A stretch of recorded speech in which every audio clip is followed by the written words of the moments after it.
Pinoproblema mo ba kung anong uulamin? Siyempre, kailangan madaling gawin, affordable, and of course, sosyal at masarap. So today, magluto tayo nitong super easy gawin, napaka-budget friendly, but napaka-sosyal na ulam. This is Japanese-style tofu steak with a lot of mushrooms.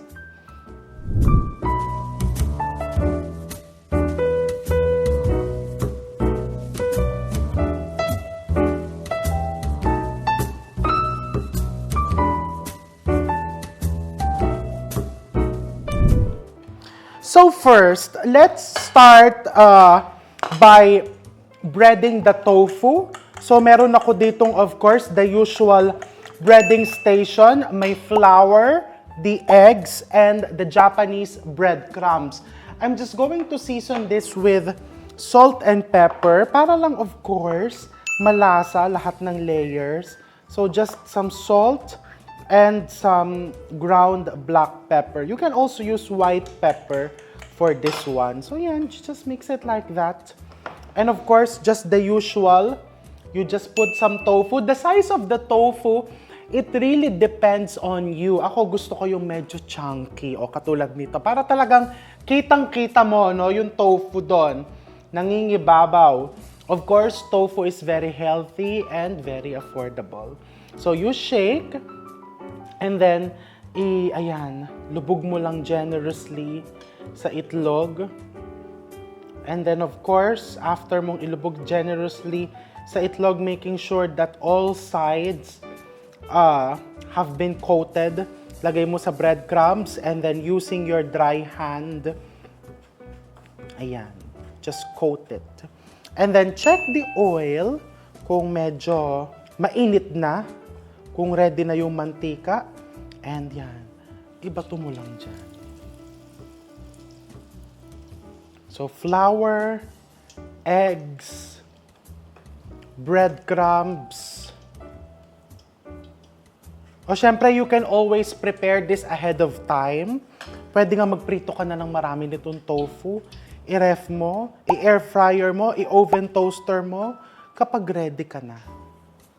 Nako, patay pa lang aking apoy. Buksan. Ay, kasi dun sa nakaraang kong video, naiwan ko naman bukas ang aking apoy. O, di ba ngayon naman, naiwan kong patay ang apoy ng kalan. Tao lang po. Nobody's perfect. So, pagbigyan nyo na. Ayan. Pwede mo din i-sizzling to. So, iba, sizzling tofu steak with mushrooms.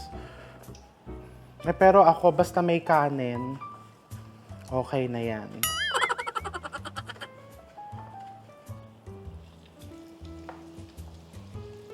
Oh, diba? Ang sarap mag-multitasking, especially pag nakakatuwa yung ginagawa mo.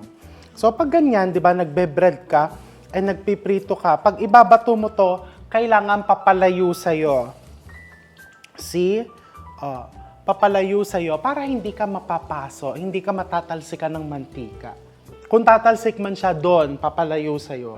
O, di ba? May mga bagay talagang kailangan medyo nilalayo mo sa sarili mo para hindi ka basta-bastang nasasaktan.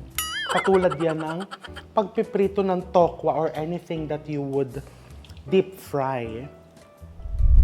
So, you want to deep fry it until golden brown. So, katulad nito, may dalawa na ako ditong golden brown.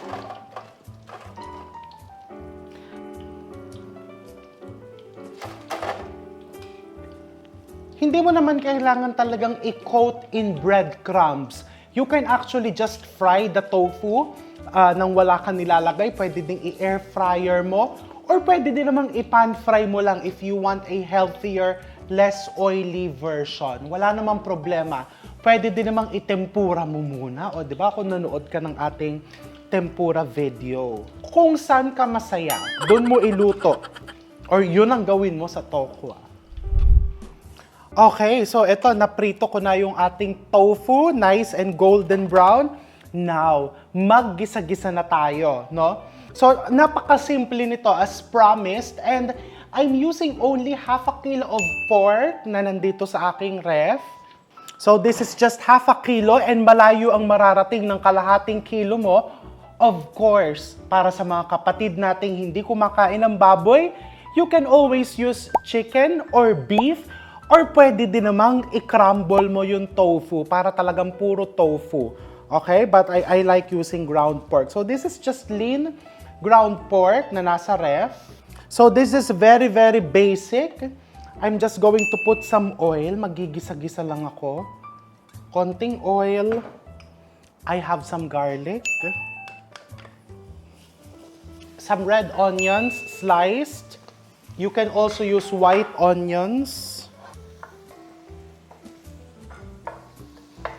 Sinisilip ko na talaga yung apoy, baka mamaya. And this is sliced ginger. Just season it with some salt. Naiiyak ako sa garlic tsaka sa onions. Literally, bakit gano'n no minsan? Hindi naman ako usually naiiyak dyan, pero ngayon naiiyak ako. Okay lang yan. At least, ang makakapagpaiyak lang sa akin ay bawang at sibuyas. And then, let's put the pork. Half a kilo.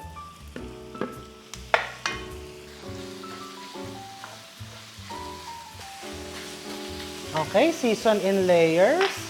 Some salt. Some black pepper. Lakas makasosyal ng lalagyan ng black pepper ko, di ba? Nilalagay ko po yan sa kahoy, hindi dahil sa nagpapasosyal lang po ako. Maganda kasi siyang ilagay sa wood, yung mga salt and pepper, para hindi nag-accumulate ng moisture. Di ba? So, mas masarap ganun-ganon. Alright, so pagka yung iyong pork ay almost cooked, I'm going to put next our jolly sliced mushrooms, of course. Napakasarap. To make your dish masarap, di ba? Jolly mushrooms, no? It's very high in fiber, proteins, and antioxidant. Kaya mas magiging healthy ang iyong lutuin. Simutin. So, nilalagay ko yan as early as now para lumasa. Because high in umami din ang mushrooms. So, natural flavor enhancer yan. Okay, and then I have here oyster sauce. Some brown sugar. Red bell pepper. Pampakulay. Spring onions. Ayan, ganyan lang po kadali. And then, you just adjust the seasoning. Can put some soy sauce. Konting soy sauce. If you want it sweeter, you can add more brown sugar. Me, I like to add more black pepper.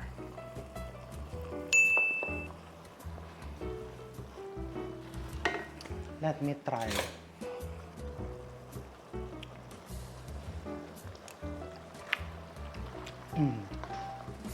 Parang okay na siya. Lagyan ko lang ng konting salt. Alright. Kung gusto mo medyo masabaw-sabaw ng konti, pwede mo pandagdagan ng oyster sauce, a little bit of water. But this is fine for me. So what I'm going to do is, lagyan ko lang ng konting sesame oil. Just to finish it. And then, ilagay mo yung aking tofu.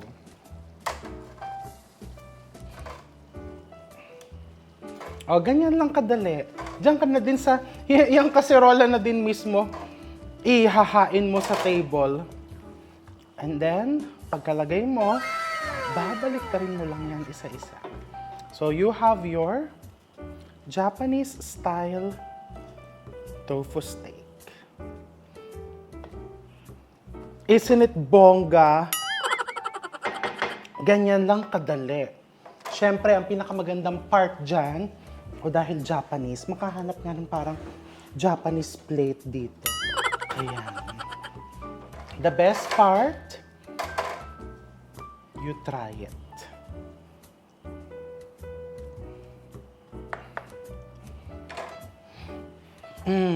Super bongga.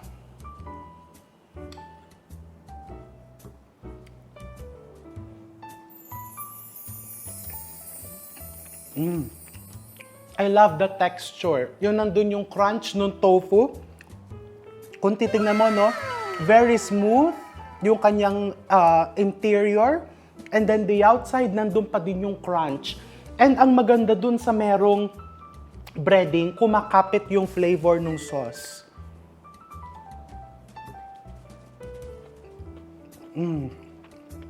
Ito lang ay meal na siya. The texture of the pork, the mushrooms, with your sauce and the tofu, it's just perfect. Parang mauubos ko siya, pero okay lang. Ang init, parang feel na feel kong umiyak ngayon. Naiiyak naman ako sa init at sa sarap nitong tofu steak na to. So, huwag ka na maghintay. Kung wala ka pang tofu, tumakbo ka na, magpabili ka na. I'm sure the other ingredients meron ka na sa pantry mo or sa freezer mo. So, happy cooking, enjoy, take care. Gusto ko na isubo to ulit. And I'm going to see you all real soon.